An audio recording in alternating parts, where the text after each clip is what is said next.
Дали Бог постои? Сите имаме различно гледиште.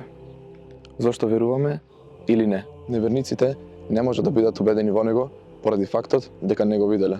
Но, што ако тој веќе се обидел да ви се покаже, а вие не сте го заприметиле? Сетете се на најболните моменти, кога ве напуштил некој. Не сте успеале или се изгубиле блиска личност. За мене, тоа е искушението со ногата или загубата на мајка ми. Во такви моменти, дали сте рекле, зошто мене или животот не е фер?